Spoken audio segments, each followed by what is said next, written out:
Salut à tous et bienvenue sur AL Witch. Aujourd'hui, je vais vous présenter un nouveau jeu de cartomancie qui s'appelle le Tarot de Mona Lisa.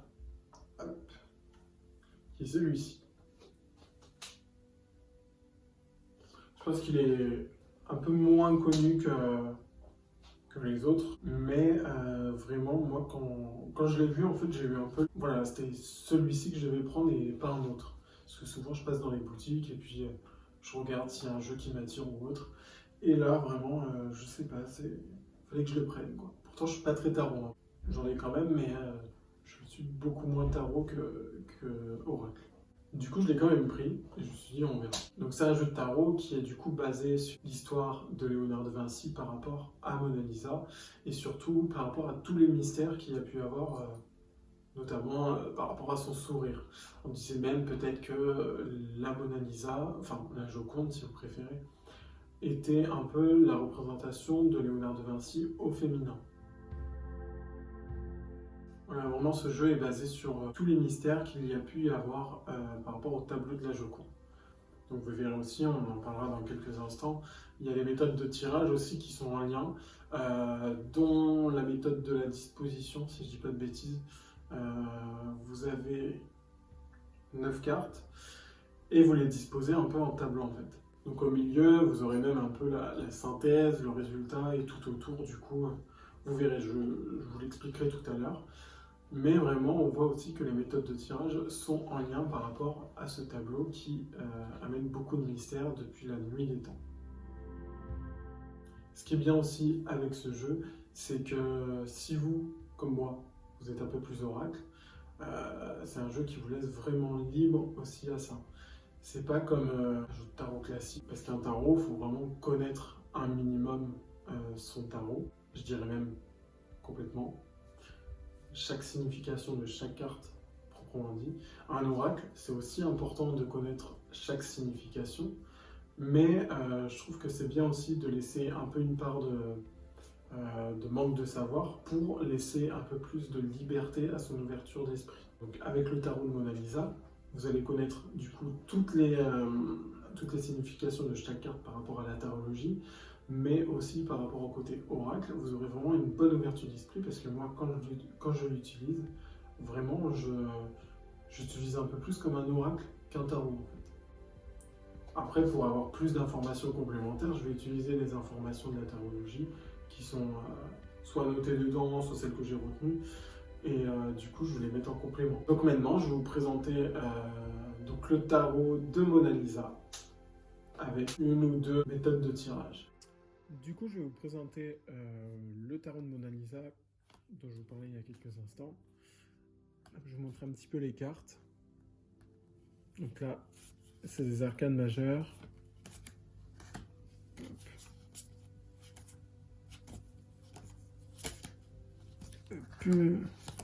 J'en ai quelques-uns. Et des petits arcanes mineurs. Du coup, voilà. Donc, comme vous pouvez voir, il y a des couleurs qui sont assez dominantes. Hop. Là, on peut voir un espèce de rose mauve qui est assez dominant sur du orange. Je dirais peut-être même pourpre, qui peut symboliser aussi un peu tout ce qui est violence de la guerre. Là, vous avez du dominant bleu, du jaune, du blanc, des couleurs assez claires, quoi. Et là, je vous laisse libre à vous de voir la dominante. Mais on peut voir un petit cœur, par exemple, ici. Il y a aussi des symboles qu'on peut remarquer. Comme là, on peut voir la pomme. Hop. Voilà, je vous en montre vraiment plusieurs, comme ça vous pouvez bien voir. Là, on voit des enfants. Hop. Voilà. C'est pour ça que c'est un jeu où vous pouvez vraiment aussi vous projeter au niveau des images. Voilà, donc je vais vous montrer différentes méthodes de tirage maintenant. Donc je vais vous montrer la méthode du puzzle et la méthode du portrait de Mona Lisa. Donc ce qu'il est conseillé de faire avant de commencer à utiliser le tarot de Mona Lisa, c'est de regarder chaque carte en fait, attentivement, une par une, quelques secondes. Voilà, vous la regardez, vous l'observez. ce qu'elle peut représenter pour vous. Ce que vous pouvez même faire aussi, c'est faire 2 tas. Donc un tas avec celle qui vous inquiète un peu plus et celle qui vous rassure un peu plus. Par exemple celle-ci, hop, je la mets tout dans celle qui inquiète, comme celle-ci, et celle-là qui rassure. Voilà, vous en faites un peu un petit jeu, parce que c'est vrai que bon, regarder une carte comme ça une par une, c'est peut-être un peu chiant à la longue. Donc au moins, hop, vous regardez, vous essayez vraiment de regarder chaque détail, de vous l'appartenir aussi, entre guillemets. Hop, et vous les mettez. Chacune, hop. Vous les observez attentivement. Et vous faites ça pour toutes les cartes. Une fois que vous avez fait ça, vous pouvez commencer votre tirage. Donc là, on va voir la méthode du puzzle. Pensez à votre question. Vous mélangez bien. Les cartes qui sont retournées. Donc normalement, celle-là, on la garde. Hop, vous mélangez bien. Vous pensez à votre question. Vous pouvez même l'écrire. Vous écrivez votre question sur un petit papier. Vous la mettez à côté. Hop. Vous pensez à votre question. Vous l'écrivez. Ensuite, vous mélangez le jeu. Hop. Vous l'étalez, même si vous voulez. Et vous allez tirer une carte. En fait, cette carte, ce sera la carte primaire. La carte primaire, en fait, pour moi, ça va être symbolique. Un peu, voilà, comme le tableau de Mona Lisa, la pièce centrale. Ensuite, une fois que vous avez cette carte primaire, donc plutôt que vous concentrer en fait sur la couleur ou même sur le numéro de la carte primaire, vous allez en chercher 2 autres dans le jeu. Donc la première, en fait, selon vous, en fait, elle va représenter des événements survenus avant ceux qui sont représentés dans la carte primaire. Et l'autre, elle va représenter les événements survenus après. Donc du coup, hop, la carte qui va précéder la primaire, vous la mettez à gauche.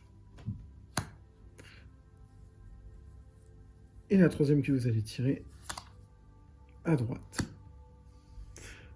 Et en fait, cette configuration, ça va représenter le passé, le présent et le futur. Donc un tirage très simple, mais qui peut donner énormément d'informations.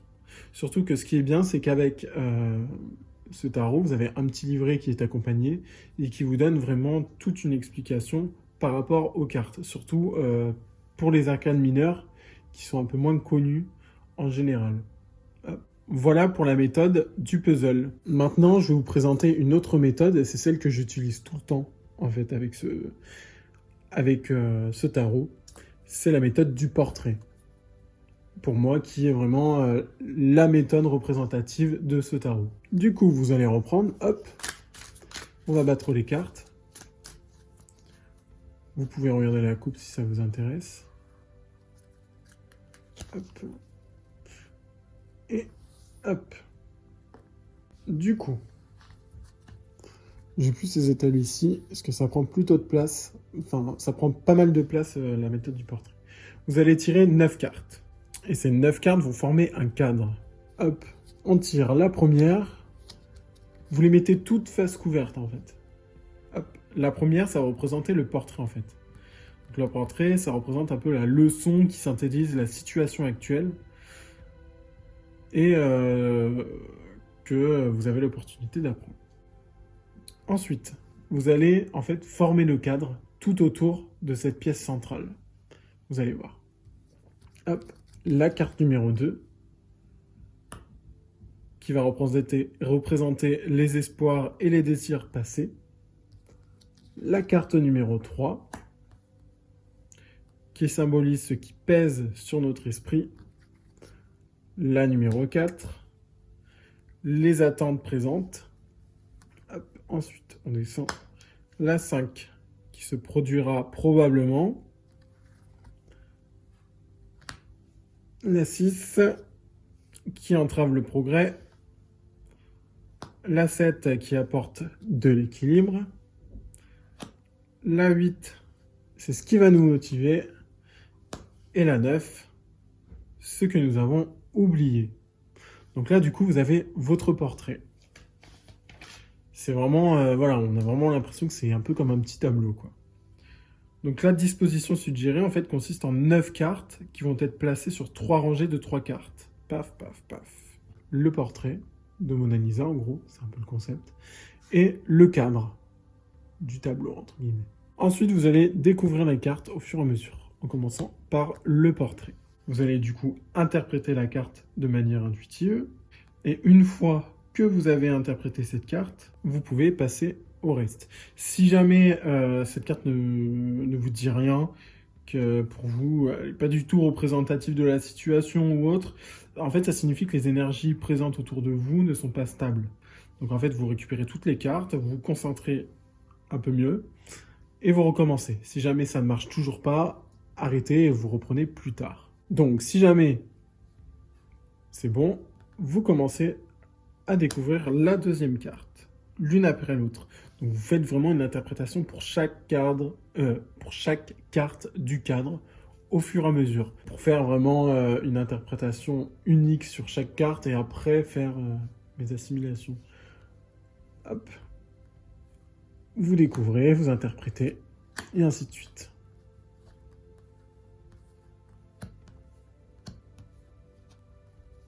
Hop. Et vous avez votre cadre. Pour cette méthode de tirage, personnellement, je ne recouvre pas mes cartes. Donc voilà. Faites de même, ou si jamais vous avez vraiment... vous sentez un peu perdu, n'hésitez pas à consulter le petit livret qui est accompagné, qui va vous permettre d'avoir des petites informations complémentaires ou même des mots-clés. Sinon, concentrez-vous aussi sur les images. On peut voir du monde là.